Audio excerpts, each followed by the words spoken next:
Bonjour et bienvenue dans la vidéo numéro 4 pour les deuxièmes EFG.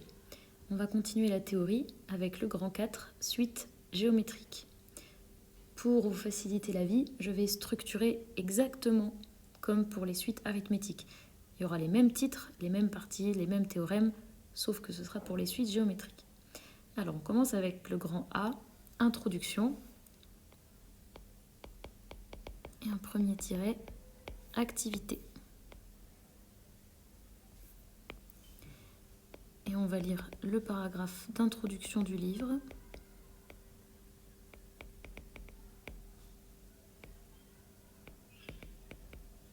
À la page 27.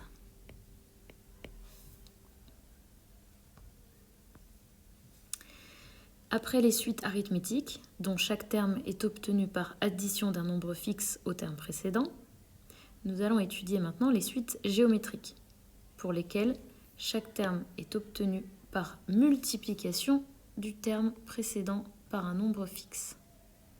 Voilà, donc pour les suites arithmétiques, c'était addition, soustraction. Et ici, ça va être multiplication, division pour les suites géométriques. On nous propose quelques exemples. 2, 6, 18, 54, etc.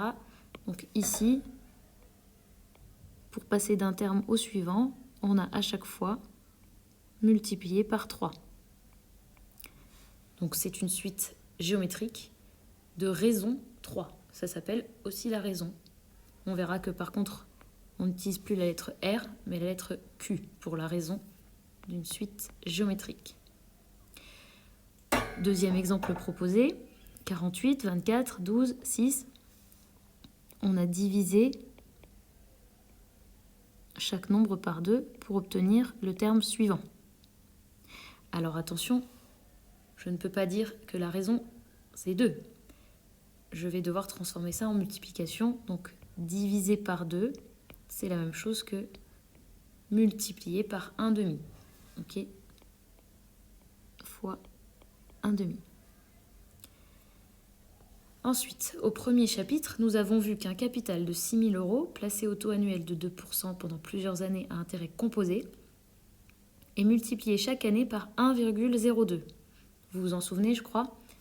C'était le 1,02, c'est en fait 1 plus 2% dans le chapitre 1. Du coup, en fait, on multiplie par 1,02 et finalement, c'est donc une suite géométrique. Ce capital évolue selon une suite géométrique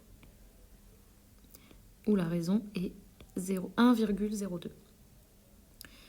Dernier exemple, la taille en mètres d'un arbre qui augmente de 20% par an est multipliée chaque année par 1,2, pour la même raison que dans l'exemple précédent. Si au début, sa taille était de 0,8 mètres, alors la suite de ces tailles est donnée par 0,8, 0,96, etc. Donc on passe d'un terme au suivant en multipliant à chaque fois par 1,2. Voilà, vous avez vu l'introduction sur les suites géométriques et dans la prochaine vidéo, on va faire la définition.